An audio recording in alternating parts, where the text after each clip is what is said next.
Good morning and welcome to everyone. My name is Samantha Johns and I'm the Accessible Media Coordinator at the Office of Academic Innovation. I would like to welcome everyone today on behalf of Portland State University, and I would like to open with an acknowledgement from PSU's Global Diversity and Inclusion. I would like to acknowledge the people whose land we are standing on today, the Multnomah and Clackamas peoples. It is important to acknowledge the ancestors of this place and to recognize that we are here because of the sacrifices they were forced to make. In remembering the Multnomah and Clackamas communities, we honor their memory, their lives, and their descendants. We also remember that we are guests of this land and must do our best to never forget its original inhabitants. Today we will discuss universal design for learning. This is defined in the examples available in your program handout. Universal design for learning is a shared responsibility and understanding that both small and large changes can largely make a difference in students' learning and life. At the Office of Academic Innovation, we offer resources and education opportunities for faculty. We offer proactive course design, universal design for learning faculty learning groups, and disability awareness and advocacy trainings. Some logistics today. We have the program here and it's also in your handouts. Please feel free to come and go as you'd like to grab refreshments, and the restrooms are located here on this floor. There's also single stall restrooms just down the hall and up the stairs to the right. If you have any questions that come up during the day, we're going to have a Q&A session after the speakers. Today's presentation and discussion will be recorded as well and made available on the event website. The event website is listed in your handout, and all of the slides today are available on the website in digital format as well. I just wanted to mention a little bit today about our Accessibility by Design initiative here at Portland State University.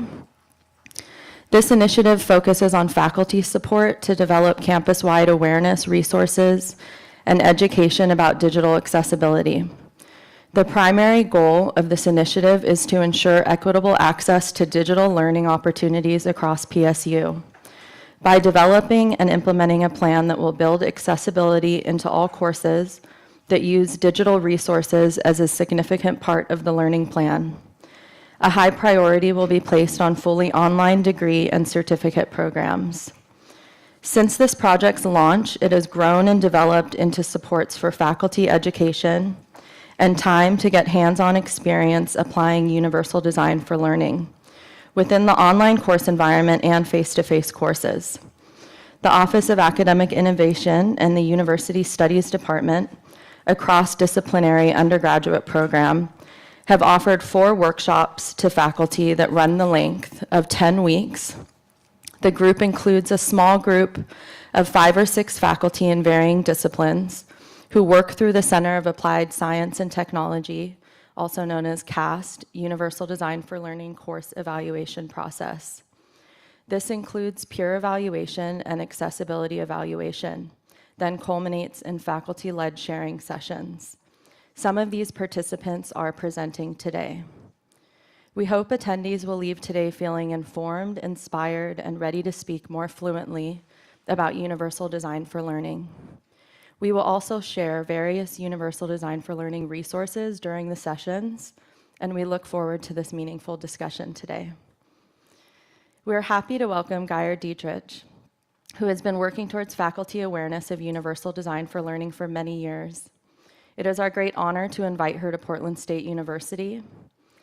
As the director of the High Tech Center Training Unit in California, they offer trainings and resources, as well as present at many conferences about issues related to students with disabilities.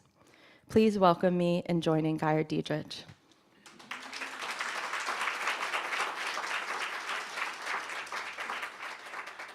Okay. View. I'm still lost on this. Do you mind doing the present view? Okay. Well, see, I usually use the keyboard shortcut, so let's see. I'm not used to doing PowerPoint, it seems. Yes, we go. F5 is your friend. Okay. Well, welcome everyone. And it's lovely to actually get to be speaking to people for whom universal design is something that's an interest. Typically, when I'm working with my own faculty in the California community colleges, I'm using universal design for learning as an entry idea to help people become interested in accessibility. Because there's actually a huge amount of connection between universal design for learning and being able to make things available and accessible for all of your students. So we'll be talking about some of that as we go along. But I want to start out with this whole idea of where did universal design come from? And it really came out of an idea from, at the time, North Carolina State University, Ron Mace, who basically had an idea that if you designed for people who had the greatest needs, that you would actually be designing something that would really work well for everyone. So his idea was that you wanted to design products and environments that are usable without the need for special design, without the need for adaptation. In other words, right out of the box, right out of the gate, people can just come in and use them. And that design idea now really is with this idea of putting that extra attention, adding the things in there that make it functional for people who have special needs, adds functionality for all of us.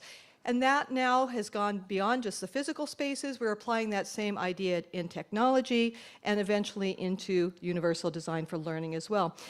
I like quotes and I like stories because I think they kind of help you to sort of have an understanding of the way other people think about things, the way other people approach things. And I'm going to tell you a couple stories about TV Raman today. Who's TV Raman? TV Raman is an engineer at Google. And that's not particularly unique, but what is fairly unique is the fact that he's totally blind. And he has PhDs. I can never remember the first one. One is in math, and the other is either engineering or physics. I can never quite remember which one. But this is somebody who has worked his entire life to ensure that he had access to very difficult concepts in a way that he could work with them as a person who is blind. And I was listening to him speak one time at a fabulous conference called Accessing Higher Ground. And one of the things he said is, there's times that we are all functionally blind, and there are times that we are all functionally deaf. What did he mean by that? Well, what he meant by that is that there are times, for instance, that you can't use your eyes for a particular thing. And I hope, most people know this, but I hope this is not a news flash. You should not be texting while you drive. So at that moment, when that important text message comes in, you're essentially functionally blind to your phone because you can't turn, or shouldn't be, turning to look at your phone. But if you have your text-to-speech options set in your phone, it can read it to you. And in that moment, that's a much better choice. Now, that accessibility feature is something that's in there specifically for people who are blind, but it actually increases the usability for all of us. There are times that we're functionally deaf, and many of you have probably had this experience of being in a really loud environment. I don't do this very often, but not too long ago I was at a cocktail party and had some people I really wanted to talk to, and we're sort of like leaning very close to each other and saying, "What?" Essentially, we were functionally deaf in that environment because we couldn't hear what each other were saying, even though we have normal hearing. Interesting. Concomitant with that is the fact that there was a study done a while back in Canada where they wanted to see who were their greatest users of closed captioning. And in particular, they were expecting to find some data about how people who were French speakers primarily were using the captions to help them understand the English and vice versa. That was what they were expecting to find.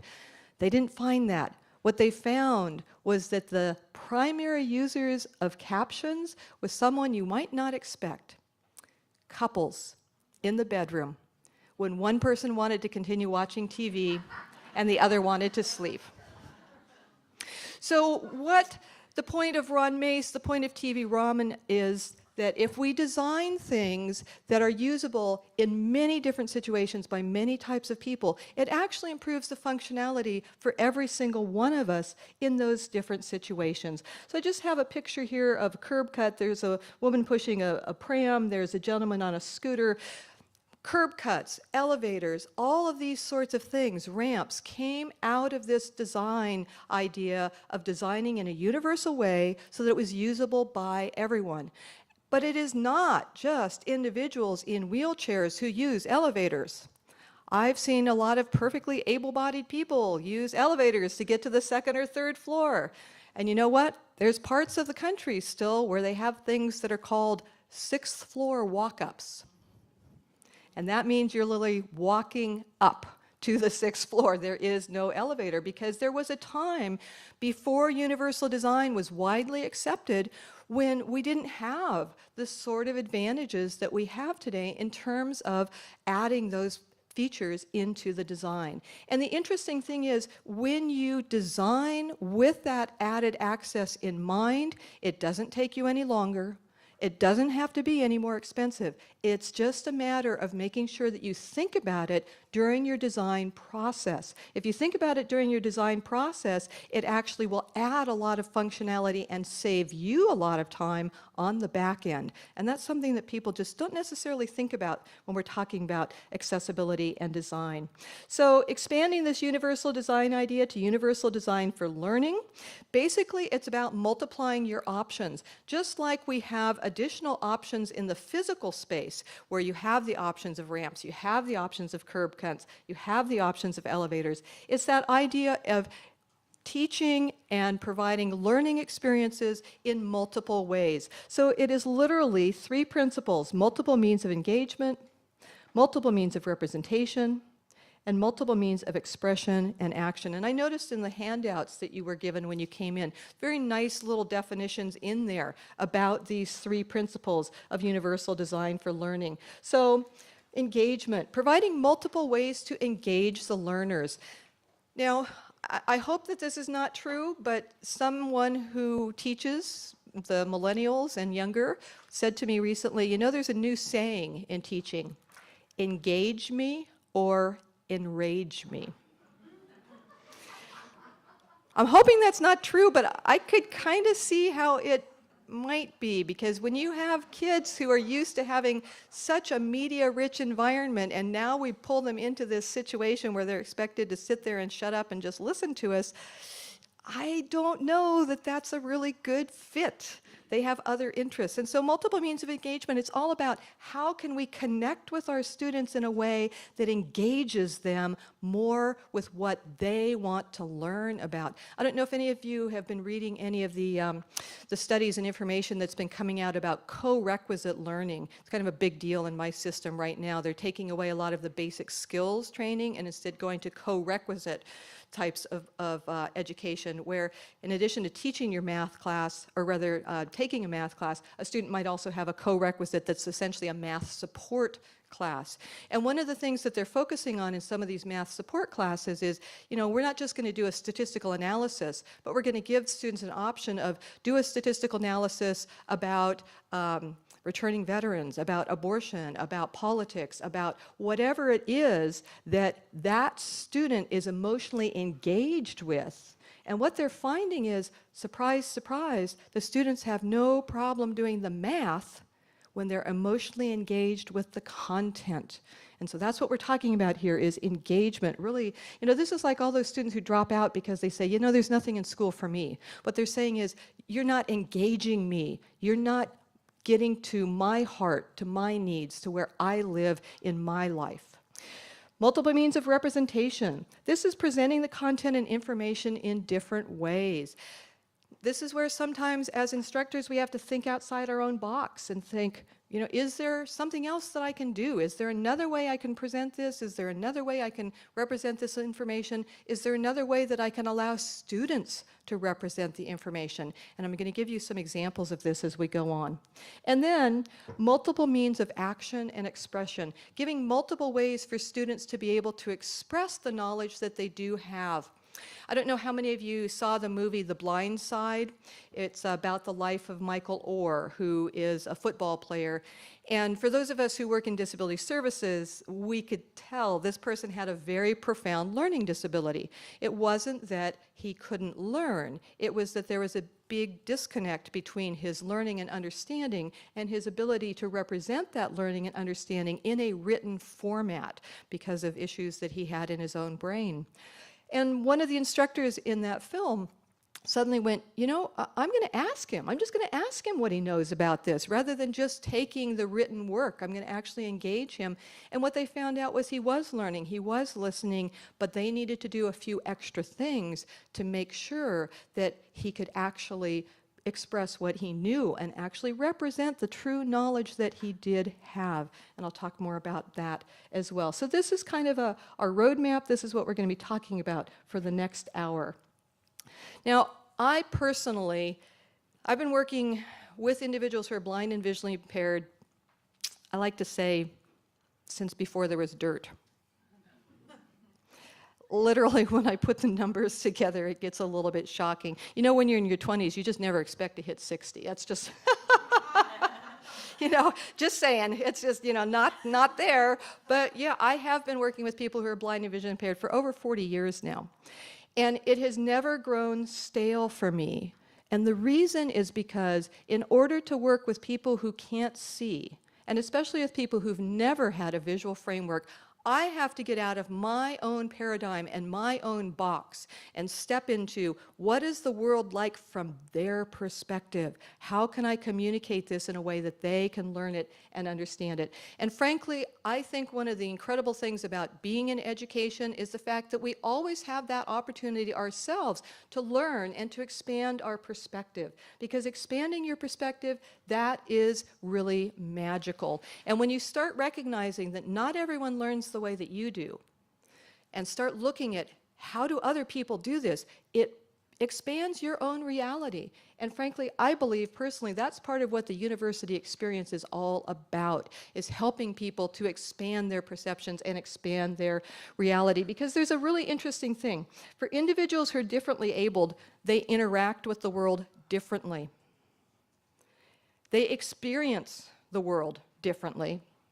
They see the world differently because the world interacts with them differently. So, this is so annoying. Sorry.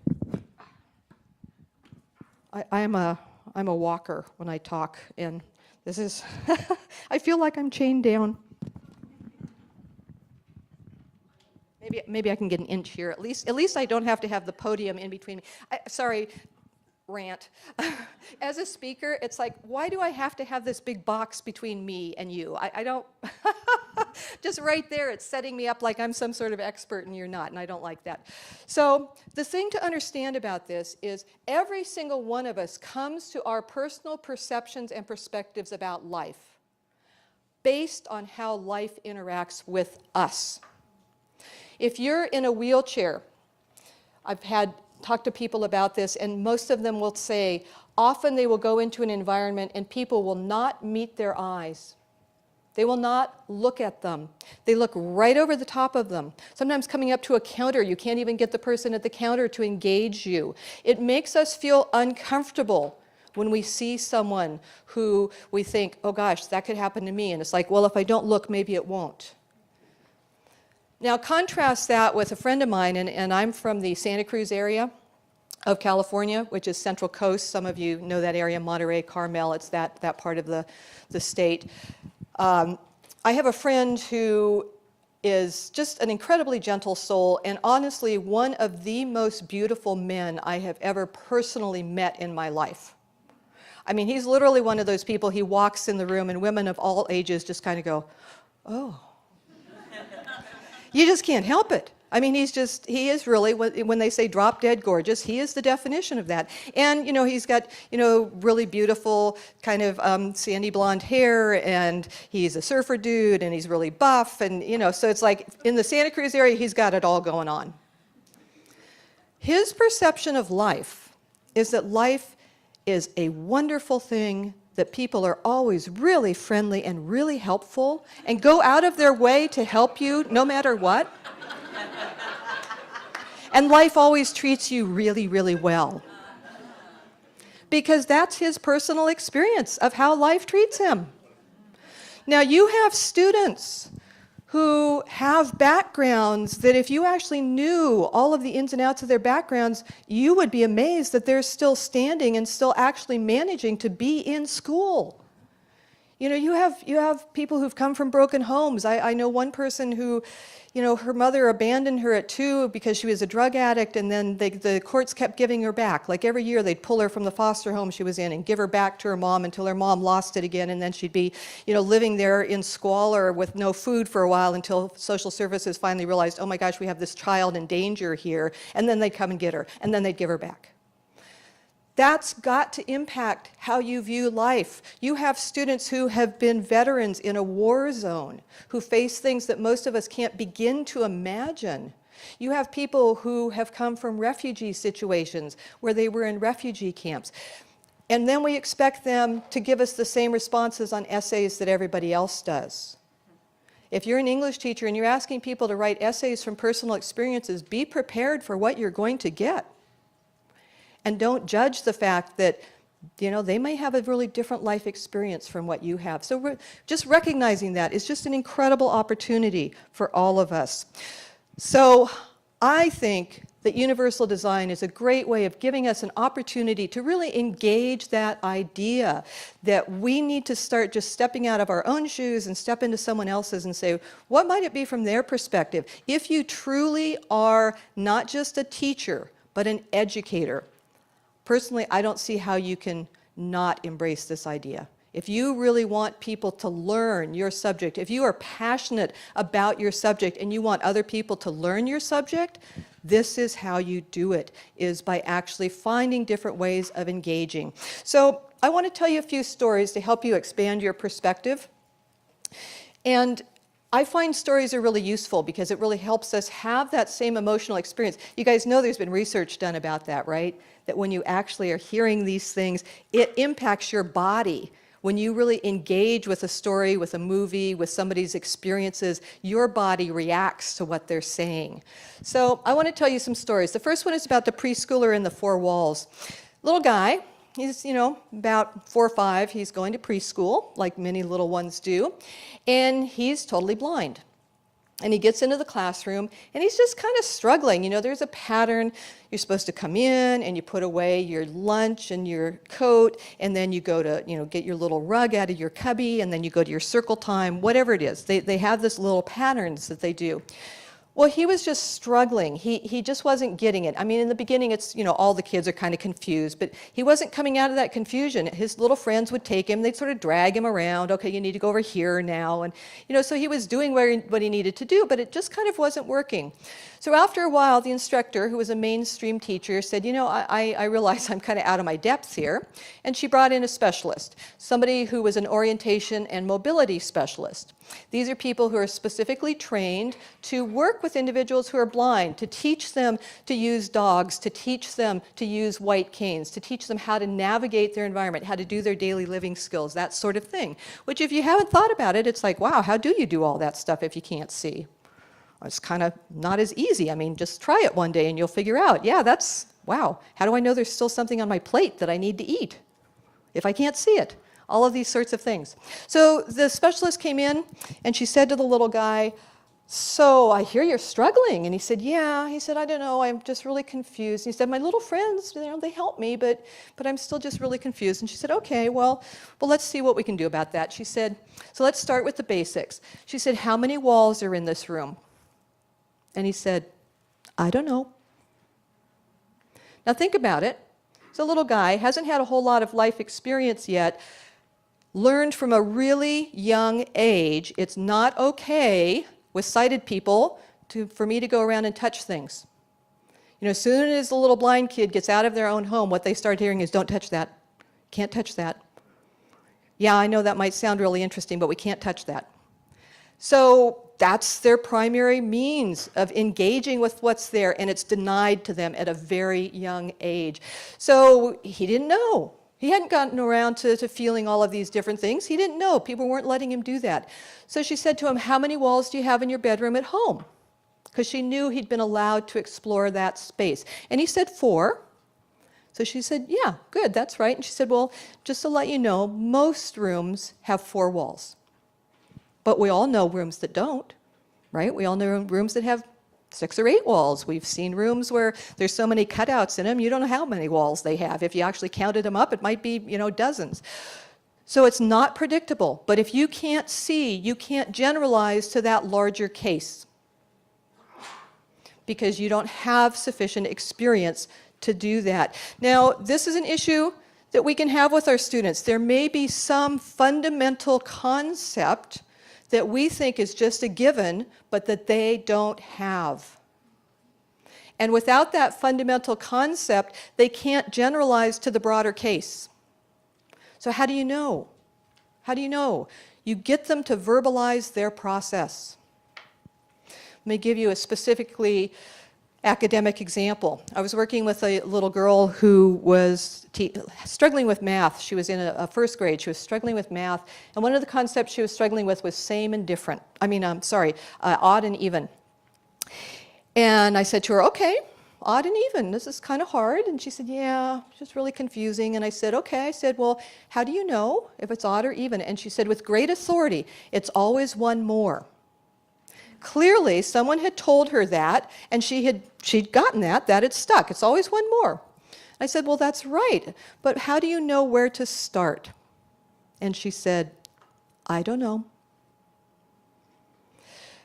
And this is what happens with our students sometimes, is we keep thinking, well, if I just jam this information in there, they'll get it sorted out. But if there's a fundamental concept they're missing, it doesn't matter how many things you try to add on top of it, they're still not going to get it because they're missing something really basic. So I said to her, well, if it ends in 0, 2, 4, 6, or 8, it's even. And if it ends in 1, 3, 5, 7, or 9, it's odd. And she said, that's all it is?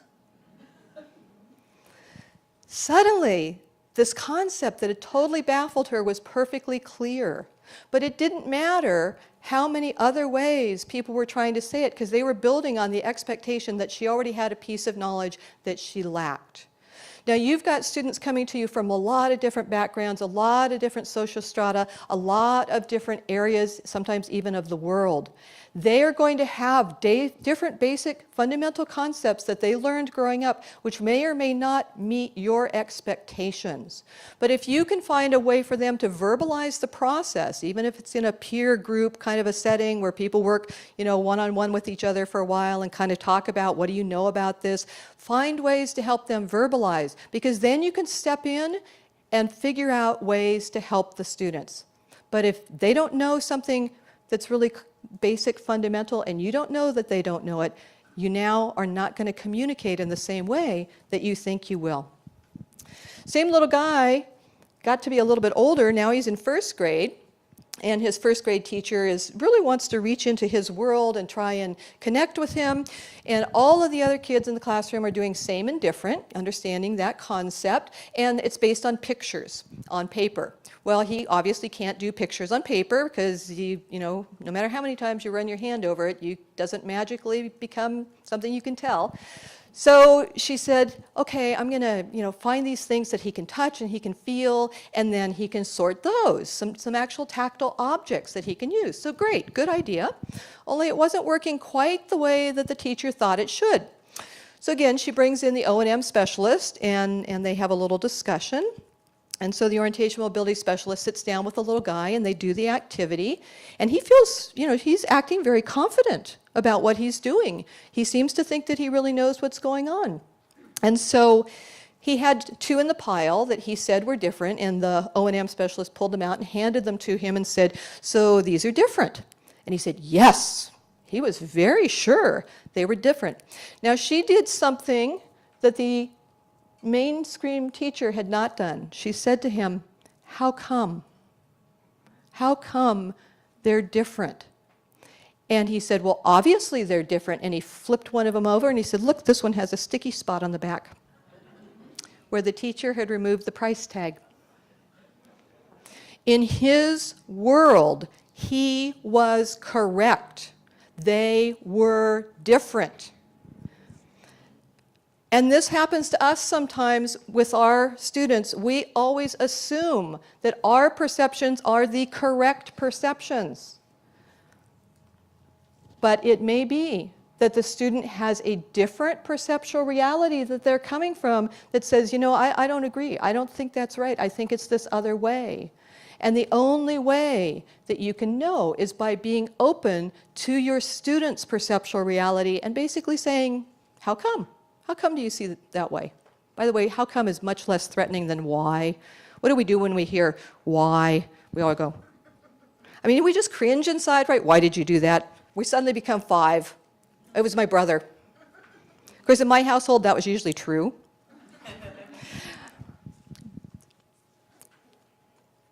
TV Raman, another TV Raman story. Remember, he was the blind engineer at Google. And in the early days of touchscreen technology, there was this big problem. This touchscreen technology could not be used by someone who was blind. There's nothing tactile about touchscreens. So how could someone who's blind use a touchscreen? And, you know, they had these pesky laws that said, well, federal government's not going to buy this from it if it's not accessible, and we got to deal with these awful laws. So let's figure out what are we going to do here. So the bright guys and gals in Silicon Valley sat down and said, okay, well, what can we do? And they said, well, maybe we could make the icons vibrate. And if we make the icons vibrate, then maybe as the person gets closer, it can vibrate more. And they said, well, okay, but there's a lot of icons. How are they going to know which icon? And then they said, okay, well, maybe we can put an overlay. Maybe we can do an overlay on it so they know where to touch based on the overlay. And, well, there were problems with that. And finally, somebody said, let's go ask TV Raman. He's blind. Maybe he'll have some insight, pun intended. And in fact, he did. He said to them, you're asking the wrong question. He said, the question all of you are asking is, how do I help the finger find the icon? He said, the question you should be asking is, how do I help the icon find the finger? He said, this is technology. Make wherever the person touches the middle and go from there. Reorient to their perspective. Now, that was a paradigm shift in that moment. It's not one that most people are going to write about. It's not one that most people are going to jump up and down and talk about. But in that moment, a whole range of options opened up that no one on this earth had ever considered before that one moment in time. And suddenly, something that had been totally not doable became completely possible. And that is what a paradigm shift is all about. So you have to know our assumptions limit our possibilities. Totally limit what can happen because we're not even looking for those options. We just won't even see them in front of us. Huge. So I want to give everyone sort of a visceral experience of this because I find that that really helps with universal design for learning when you can really have a sense of what we're talking about with these differences. So everyone should have learning styles profiles on your tables. And I know some of you have done them already because you were sitting there with nothing to do, and some of you haven't, and that's fine. We're going to give a few minutes for everybody to do them. Now, the way that this works is it's kind of a Likert type scale, 1 to 5, and go ahead and just, you know, do what seems right to you in the moment. It doesn't matter. You know, this is pass fail. It's just participation is all. You don't get a grade on it. So this learning styles profile is designed to help understand what your preferences might be when it comes to learning. Now, I'm going to say right off the bat here, there's no such thing as learning styles. Just saying, it's okay. There's also no such, well, you know, that's fine. There's also no such thing as Greek gods, right? I mean, Zeus, Hera, these people do not exist. Hopefully that's not a newsflash. Anybody? No? Okay. But that doesn't mean it's not a useful archetype for understanding things. That's what learning styles are. They're not like a given thing. If you do a brain scan, you're not going to find that you're a, you know, visual kinesthetic or what. That's not how it works. This is kind of like some of us like vanilla better, some of us like chocolate better. It's just a thing. That's all it is. It's just a preference. But it helps to realize we have different preferences. So I'm going to be quiet now and give you guys a few minutes to fill this out. And then once you've added up everything on the front, flip it over on the back. There's a place that you can fill in your or your results on the back.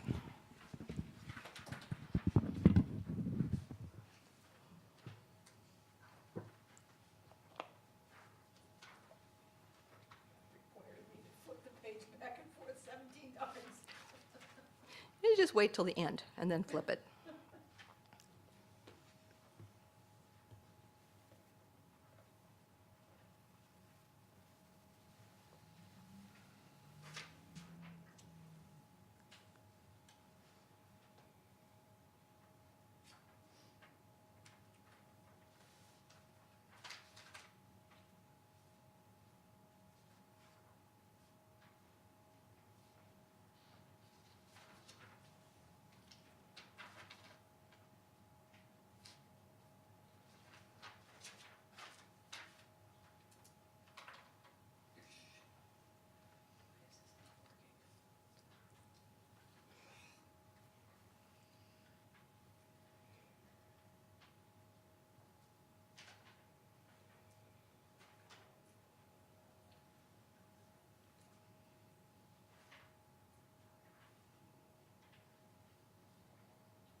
By the way, it's okay to use a calculator.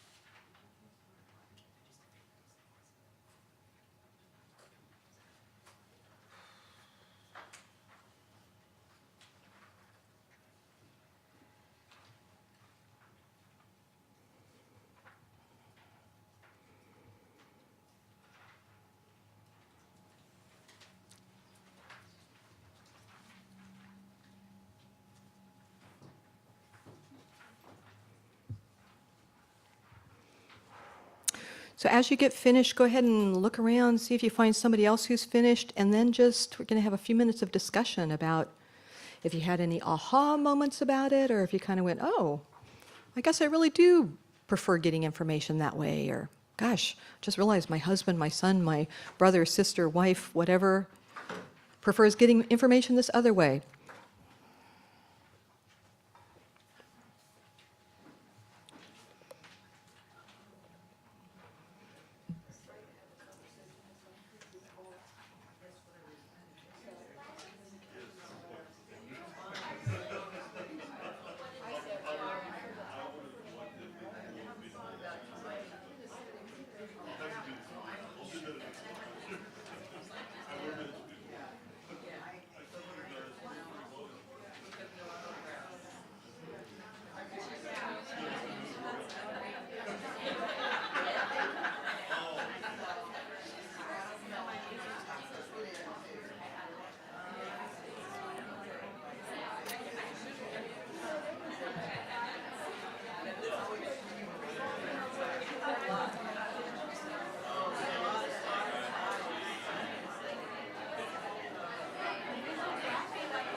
Okay.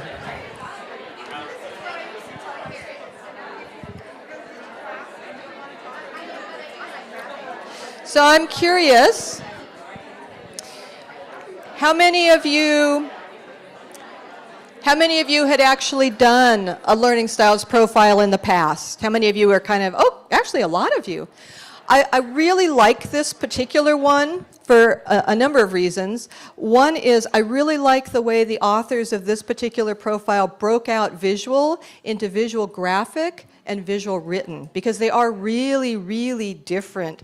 Yeah, enough said about that for the moment. So I want to kind of get an idea, and this is not for me, this is for all of you, so you can see that even amongst your colleagues, different people have different preferences in how they learn. So let me start out by saying, did I have anybody who is pretty much straight across? It's like not a whole lot of difference. Okay, so look around. Look around. This is not about look at me, this is look around. So you've got, like half a dozen people in the room who are like, yeah, I'm really flexible. You give it to me this way, you give it to me that way. It kind of doesn't matter. I can deal with whatever you throw at me. But you noticed how few people there were? Now, the good news for those folks is, they're really flexible. They can deal with most stuff in most situations. The bad news for those people is they don't have a go-to. Because for some of us, it's like, oh yeah, if I'm struggling, I'm going right to making a chart. If I go to making a chart, it is all good. As soon as I put it in a chart, I have it memorized in like 30 seconds. That's my easy button, and I know that. Whereas if you're kind of the same, it's like, yeah, well, whatever. This day, that day kind of doesn't make much difference. How many, and vote on your two highest, how many of you was one of your highest visual graphic? How many visual graphics? So look around. Yeah, lots of people in education. And I find this really consistently. I've done this now with hundreds and hundreds of people. And in education, really consistently, we've got a lot of visual graphic people. We like charts. We like graphs. We're good with timetables, usually pretty good, bus schedules, maps. Yeah, we can figure all that stuff out. So maybe it's because the course schedule is kind of visual graphic, and that's sort of like a bar you have to get past.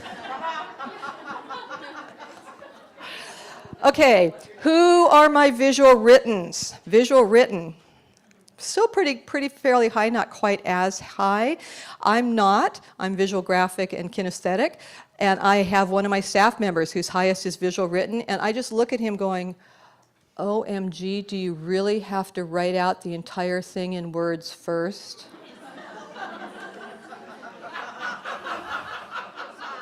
Can't we just go with the PowerPoint bullet? No, doesn't work for him. But his process works for him.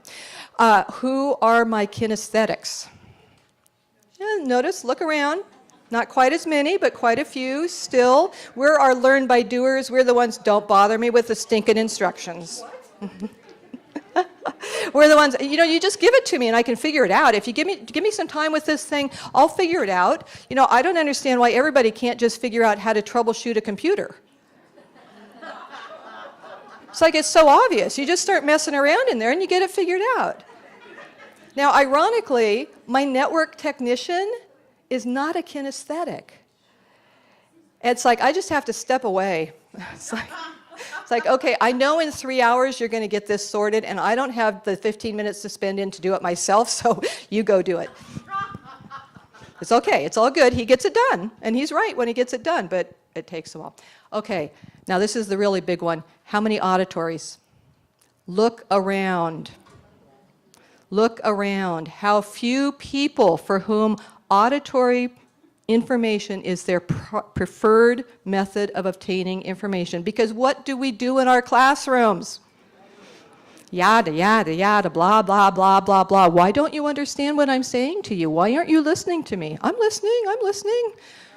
Only I'm not getting it, but I'm listening. So the thing to understand is, although these are just preferences, I'm sure most of us have a fairly strong preference between strawberry, chocolate, and vanilla, at least especially between vanilla and chocolate. It's just a preference. If you do a brain scan, you're not going to find a reason for why you prefer vanilla over chocolate. You're just not going to find that.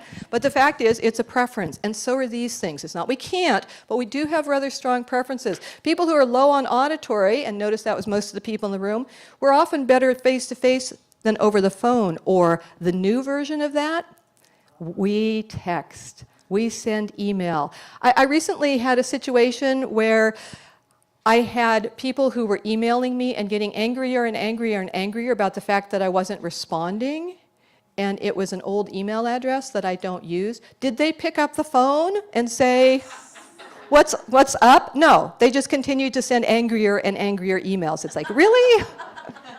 Switch modalities, folks. You know, if that one's not working, try a different one. People who are low on visual graphic, that's our folks who struggle with the charts and graphs and things like that. And notice that was about half the people in the room. That was not one of their highest, not one of their preferences.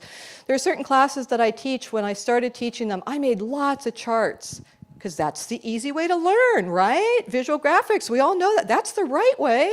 That's the easy way to do this. And then I would be just staggered when half of the class would just ignore my beautiful charts and just go to the straight written instructions. It's like, really?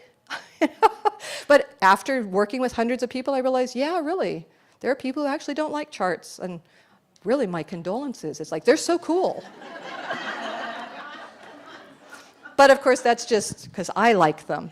People who are high on kinesthetic, that's our learn by doing folks. And you know, if you're really strongly kinesthetic, sitting there and reading the book, that is not going to do it.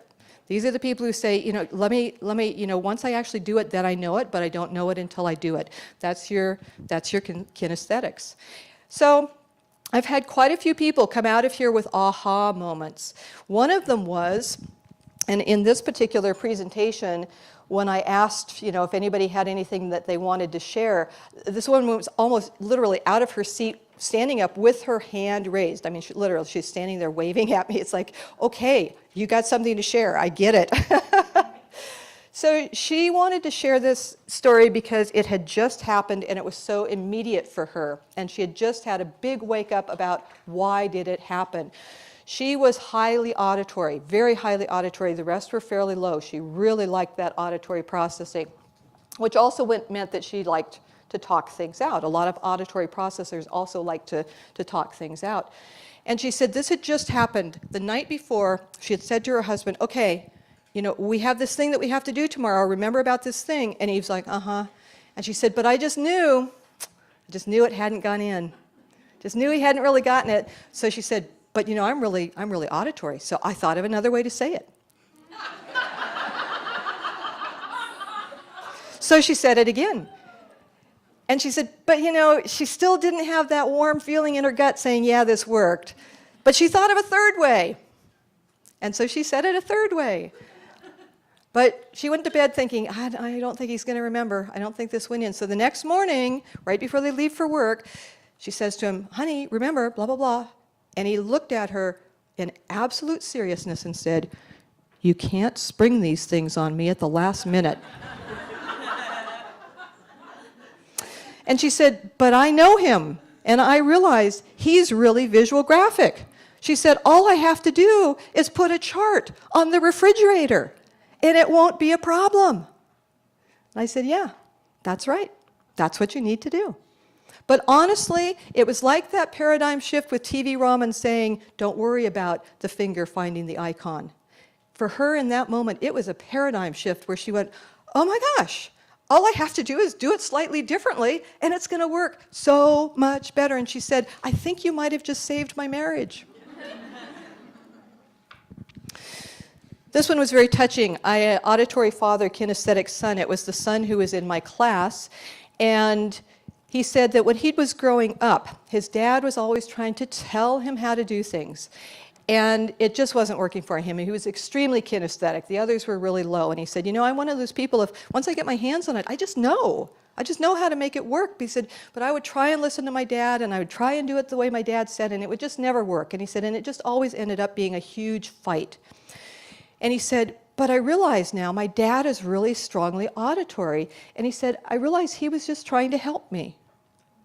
He was really just trying to love me in the best way that he could. It just didn't work for me because that's not how I learn best. And he said, I haven't spoken to my father in over 3 years. And he said, but I think I can go back now and speak with my father again. I think I understand now, and we can come to some agreement. Another one, visual written mother, kinesthetic son. It was the mother who was in my class. And she said, this is what happens at her house at night. She comes home, they have dinner, and then it's time for homework. And her little guy is like, I think, 8. And he has to work on his spelling words. So she gets him to sit down and work on his spelling words, and that lasts for like, about 90 seconds. And then he wants to get up and do something and move around. And so she brings him back, and she makes him sit down and work on his spelling words. And she said, that will go on for 3 hours. And she said, but one time, she was just so tired, she said, okay, fine, just walk around and do them, okay? We'll just walk around and do them. She said, it only took 15 minutes. Now, you think that would have been the first wake-up call. But no, we are so focused on the fact that our way of doing it is the right way to do it, that it just seriously doesn't occur to us that really for that person, that might not be the right way. Maybe there's another way for that person. So she said, I'm just going to let him walk around and do his spelling words while he walks around. She said, I realized, it doesn't really matter. He doesn't have to sit there and do them. And she said, the one time she let him do that, he got an A on his test, and the rest of the times he's been getting C's and D's. So why not? Just let him walk around. By the way, for those of you with kinesthetic children, get one of those balls to sit on. You cannot sit still on those balls. If you've ever tried it, if you sit still, you'll fall over. You have to have constant micro movements in order to stay upright on them. So that helps your little kinesthetics, because they can just sit there and kind of roll back and forth and sort of be in motion while they're working on the things that they have to work on paper. So if we're highly visual written, we may expect our students to be able to read material before they come to the lab or the lecture, and that's going to do it. That they're just going to have it. I'm really wondering about this whole flipped classroom thing. It's like, yeah, that had to be somebody who was visual written who thought that one up. Because for most of us, reading it beforehand and expecting that that meant we learned it, yeah, no, that's not happening. High on visual graphic, like me, we just assume charts and graphs, that's going to be the thing. High kinesthetics, that's where sometimes we expect students just to be able to jump into an activity with no preparation, because they can just figure it out. They should just be able to figure out how to do that. So these are all examples of where our assumptions, based on what works best for us, we're projecting onto someone else. But we have to realize at a certain age that using ourselves as the test case for the rest of the world only goes so far. There's a whole lot of other kinds of folks out in the world besides just us. And UDL, Universal Design for Learning, is all about designing in a way that provides more options so that people can take advantage of whatever their best way is, not our best way. We tend to think about what's the best way to teach. Well, why is there only one best way? There are multiple ways, and multiple ways work for multiple people. So what do we generally do? We lecture, which is auditory, which we've already seen. Yeah, that one, that's not so good for most of the folks here. And then we read, visual written, and then we write, visual written. So, after, that was kind of down there at about the 30% of the room area. So for 30%, 35% maybe of your folks in your classes, you're doing a great job. And then for the rest of them, maybe not so well. So is there a way that you can add graphic organizers into your class? Is there some way that you can take this exact identical information and just organize it in a chart or a graph? Is there an activity that you could have to reach out to your kinesthetics? And let me give you some examples. I had a chemistry instructor one time in one of my classes, and she said, she was very highly visual written. She expected people to read the lecture material the night before. But the student feedback was, I don't understand it until you demonstrate it for us, until I can see you doing it. I don't understand what you're talking about. I'm not getting it just from reading. And she realized through doing the learning styles profile, oh my gosh, I'm having this expectation, and I'm not hearing the feedback, because remember what we talked about? Our perceptual filters limit our possibilities. And she was so sure that this was the right way to do it by having her students read this material beforehand. She was so sure that was the right way. She wasn't even hearing the student feedback. It just went into what I call the question mark box of the, I don't really understand that, so I'm going to stick it over here because I don't know what to do with that information right now. You know, I've had this experience myself. I just assumed all my wonderful charts and graphs were going to be great for everybody. And then I was truly flabbergasted, and there's part of me that still says, yeah, I'm not sure you're really being honest with people right now. I think because really, charts and graphs really are the best way. Even though I have lots of evidence to the contrary, my gut tells me that's the best way, because that's the quickest and that's the easiest. And really? Somebody tell me, really, it's not necessarily your best way. Somebody doesn't, okay, yeah, no, charts, yeah, so we have to pay attention to that feedback. I was trying to learn to pilot a small plane at one point, and I had a particular instructor who just assumed that people should be able to figure things out kinesthetically. And what he did with me was, you know, we'd be up in the plane and he'd say, okay, set the rudder. And I'd say, okay, how do I do that? And he said, well, you know, it's this button. And I said, no, I know that part, but how do I know? And he'd say, just feel it. This is the catch-all for kinesthetics, just feel it. My mom was also, she was an auditory kinesthetic, which is like totally the opposite of me, trying to teach me how to drive a stick shift. We did a lot of bunny hopping around parking lots. And those of you who've never driven a stick shift, you know, there's a certain way to do it. And I was baffled. She'd say, okay, well, let out the clutch and give it some gas. Well, anybody who knows how to drive a stick shift, that's a great way to die right there. That's not how it works. But, you know, I kept trying, and I kept saying, how do I know? You know, just feel it. Just feel it. And then I found a book. And I love books, because books are so helpful sometimes when people are not. And I read in the book, slowly release the clutch until you feel a little bit of pull on the engine, and then give it just a little bit of gas. And I went, yes, I understand those instructions. Well, this gentleman, he actually did this, and I couldn't believe this. He was teaching people how to put together airplane engines, and he did not give them any preliminary instructions. He just gave them the engines all taken apart and said, here, okay, put it back together. And I'm thinking, oh my God, you're poor students. But in his mind, that was the best way to learn. He was doing them a favor because he wasn't confusing them with charts and graphs and written instructions. He was just letting them get on with it. Yeah, he got some student feedback around that one, I can tell you. So let's talk about how this all comes together with designing in ways that make things available to all of your students, and particularly your students with disabilities. I have a friend who teaches a legal class at UC Berkeley Hastings College of Law. So that's sort of to tell you that this person is no slouch. He's not, you know, doing some Caribbean island law school. So this is a person who really is very well respected in his field. And he sat down when they asked him to teach this class, and he said, you know, I want to try to do this in the most universal way that I can, so that he was not averse to providing accommodations for students, but he was just saying, how can I make it so they won't have to even ask? So it'll just be ready to go right out of the box. So he makes all of his tests take home and open book.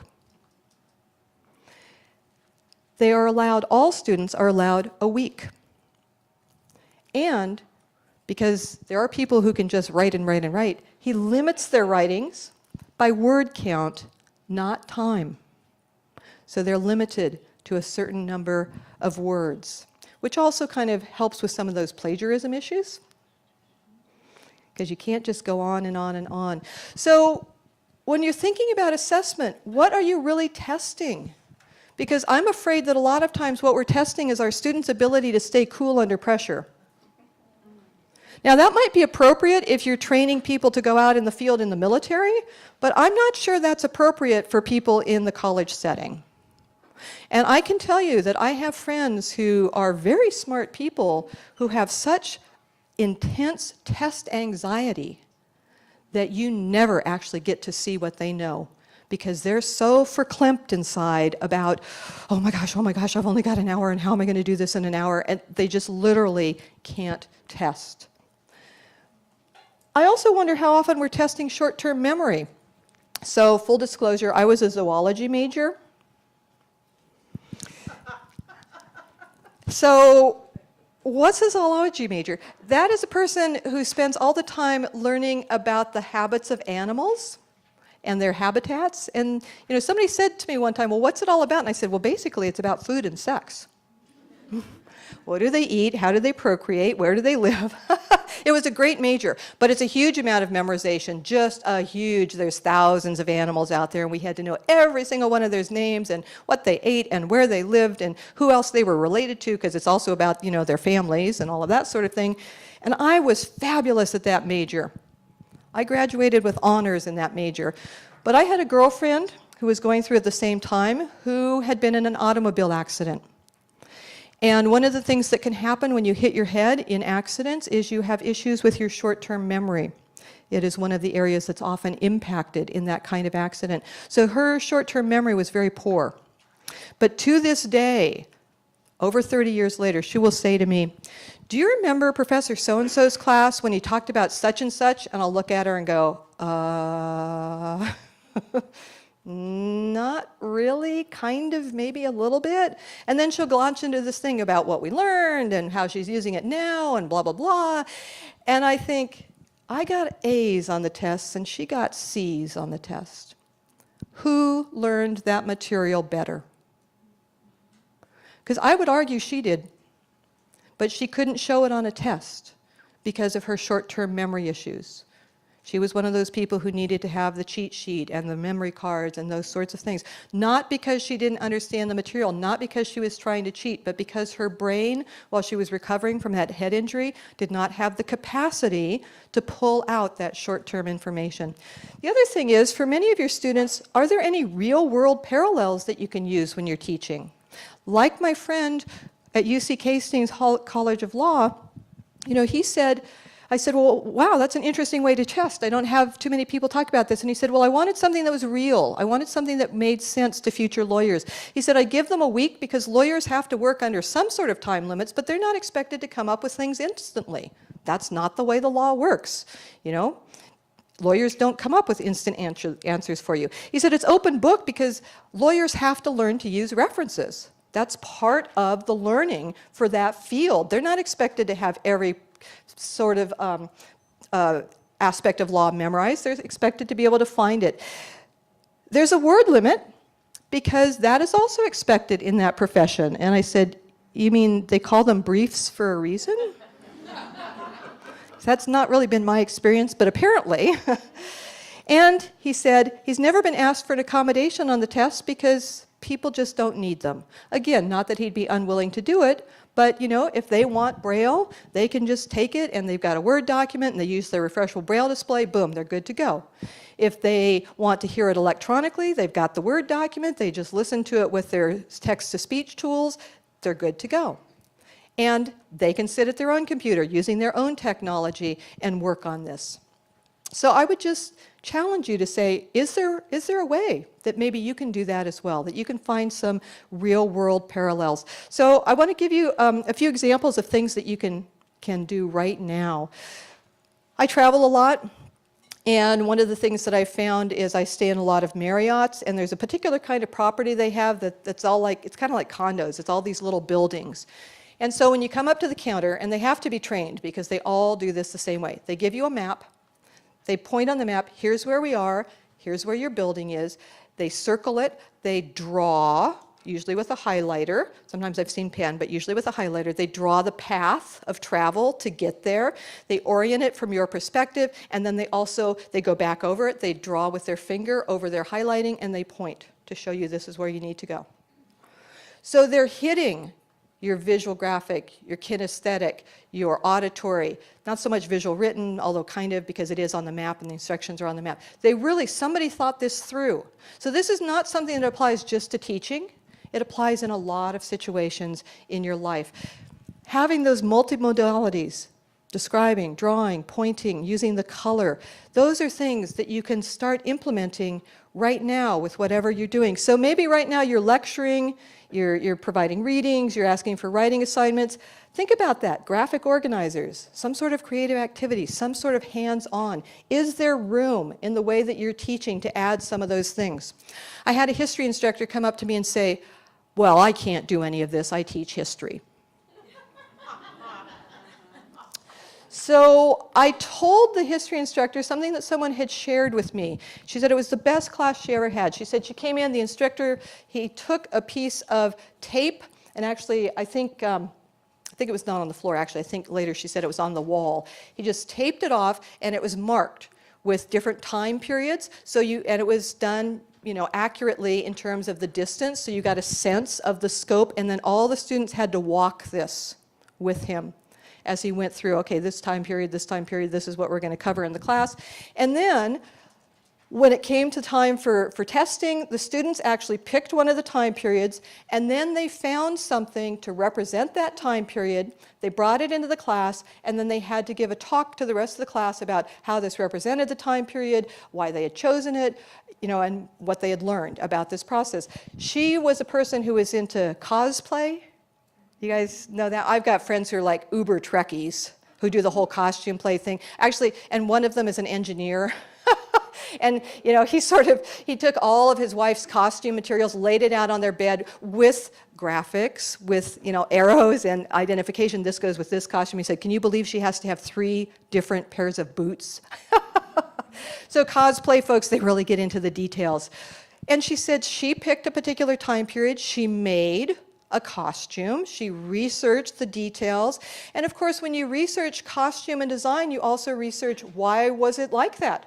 There are literally political things and social things that were going on that impacted fashion and impacted design. So she talked about all that. And when she came in, she wore her costume. And she said it was the best class she ever had. Why? Because it engaged her. It engaged her with something she already was interested in, and now she just had to take that interest and apply it into that subject area. So that's what we're talking about here with that multiple means of engagement, of representation, of action and expression. Had an English teacher, she was teaching about punctuation. And she had certain parameters that she gave the students. You had to have the punctuation mark, you had to say what the name of the punctuation mark was, you had to use it in a sentence, and then you had to describe how you use it. But she said beyond that, they could do it however they wanted to do it. And she gave some examples. There was one young lady who literally, it was still in the sort of pink glitter phase. Some of you who've raised young ladies know what I'm talking about. Sometimes we take a long time to grow out of that, and like putting hearts on our eyes and things like that. Now, I'm from Santa Cruz. We still believe in unicorns there, so I'm good with this. But this young lady had literally, on every page, she had drawn, not just typed it, she had actually drawn the punctuation symbol, she'd done calligraphy on all this stuff, and then all of the punctuation marks had glitter on them. It was a little bit messy, but it was this nice little booklet. It met all of the learning outcomes, and yet it allowed her to be creative. There was also somebody who just did a chart. Here's all the punctuation symbols in the first column. Here's what they're called in the second column. This would have been me. Here's the description, and here's a sentence, and that would have been like me. Oh, good. That's this is going to be a quick assignment. This is going to be easy. And there are all sorts of other variations. She still met her learning outcomes. She was not dumbing down the course in any way, but she was allowing students to use their creativity. Now, she also talked about how nobody did it, but she was really hoping that somebody would do like maybe a punctuation rap song or something like that. And she actually told the students, all of this is fine. Whatever you want to do is fine. Been there, done that? Cool. And now some faculty members say to me, well, but I'm not good at the other modalities. I couldn't come up with an activity to save my life. Well, you know what? Make it extra credit for students. Say, okay, this is the thing that we're learning about. Maybe it's, in biology we're learning about the Krebs cycle. Great. You have to come up with something about that. You either have to do an activity, a different sort of a graphic, or either outline it, pull in a video, pull in music, whatever, and see what they come up with. And then you can say to the students, wow, I love this idea. Can I use this next semester? And what student would not feel honored to know that their idea was now already being implemented in a course that their instructor is teaching? So there is really a wonder in inclusion. Often, again, because my field, I work with a lot of students who are blind.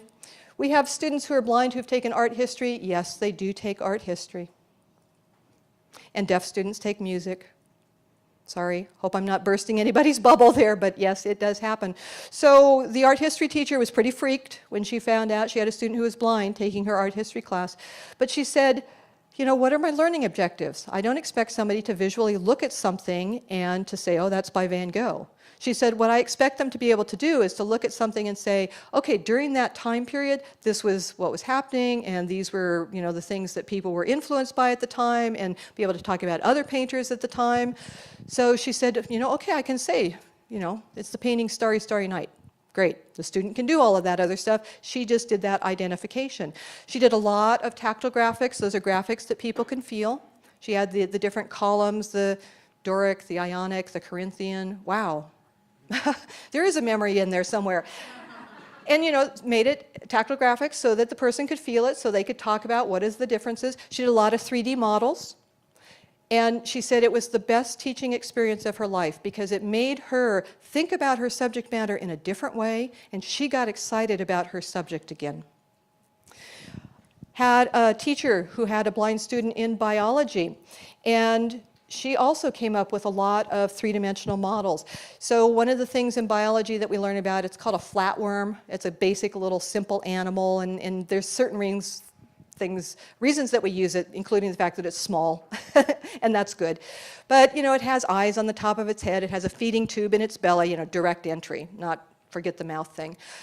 And so she actually took crazy foam, and she cut it out, you know, made it larger so the student could feel this is what its shape is. She used a straw for the feeding tube. She puts eyes on top of the head.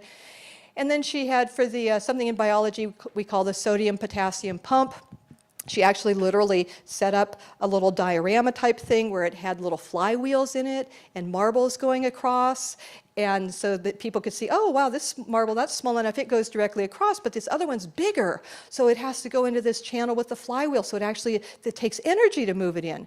And I thought, dang, that's actually the best explanation I've ever heard. What she found is in the beginning, she had the student sitting up front so she could pass the models to the student. She said after about 3 weeks, the entire class had migrated from the back of the room, right, which is where all of our students sit, to the front. And they were so much more engaged because of this engagement with this student. In statistics, this statistics instructor was trying to communicate bell curve and what that's all about and the shape of a bell curve. And he said, you know, you can hear a bell curve.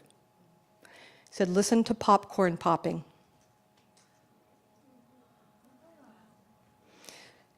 You can find different modalities for teaching, for inclusion. Individuals who have hearing issues, individuals who have auditory processing issues or who just don't like auditory, it helps if you're looking directly at the person. This is for all of us because all of us read facial expressions, whether we think about it or not.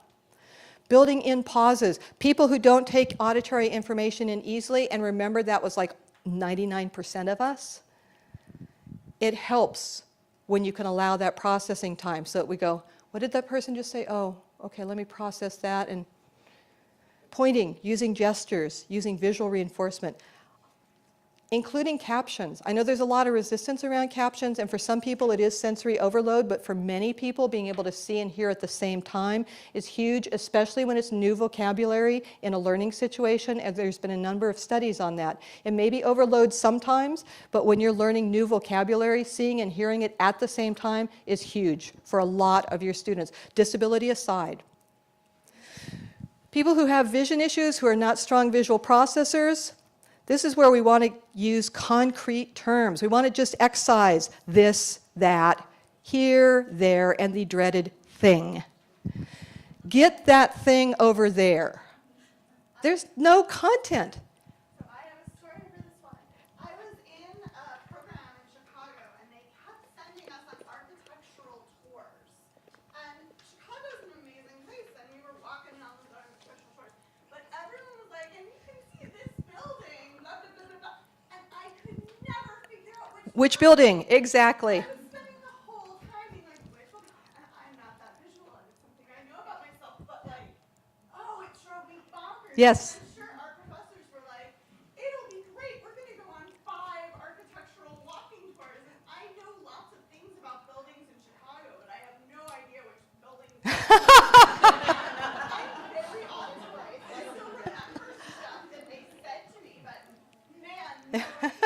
Yes, thank you. That is a beautiful example. I had a math professor, and this is how he taught. Right. Okay. Any questions? Nope. Erase. It's like, what? It's like, okay, yeah, that just so didn't work. And he was always saying like, oh, we can see that, or, set both of those factors equal to 0 and solve. What factors? Where are we talking about? And it's exact thing. It's like, oh, you can see here. Yeah, really? Well, if I could read your mind and knew what you were looking at, but I don't like it when the teaching becomes guess what I'm thinking. That's really personally annoying to me. And then if you provide electronic text, in other words, if you give your students a Word document, everybody can use text-to-speech tools that are free, that are widely available, that they can listen to it, that they can make an MP3 of it. If they're a working student and they need to be able to listen while they're driving to work or they're washing dishes or whatever it might be, that gives them an added modality. And finally, for our hands-on learners, these are the people that you have to walk them through the steps. And by the way, a lot of your returning veterans, visual graphic and kinesthetic, a lot of them. And they have done studies that they've found that the best way to retain your student veterans is by literally having a buddy to go with them, to walk them through what they need to do to get registered and signed up. Because if you just say, okay, you're going to go over to this building, you're going to do this thing, you're going to get this form, boom, gone. You lost them right there. Drawing on maps, we talked about that. And then this is all the activity-based homework. So the idea here is that design your materials that they can be used in a lot of different ways so that a lot of different people can benefit from them. Now, I'm really at time, so I need to stop. But I just want to share with you, and you have this online, Cheryl Bergstaller, who is the director of the Do It program out of UW, University of Washington, just north of you here. I love her inclusion statement because it combines access, it combines universal design, it combines equity and inclusion. She says, this course is designed to be welcoming to, accessible to, and usable by everyone, including students who are English language learners, have a variety of learning styles, have disabilities, or are new to online learning. Be sure to let me know immediately if you encounter a required element or resource in the course that is not accessible to you. Also, let me know of changes I could make to the course that is more welcoming to, accessible to, or usable by students who take this course in the future. That, in my mind, is the heart of inclusion. Recognizing that what we do to be inclusive is not just for one group. It is for many, many groups. So just to summarize here, multiple means of engagement, multiple means of representation, multiple means of expression and action, and that adds up to helping all students to better meet their needs. So thank you for your kind attention.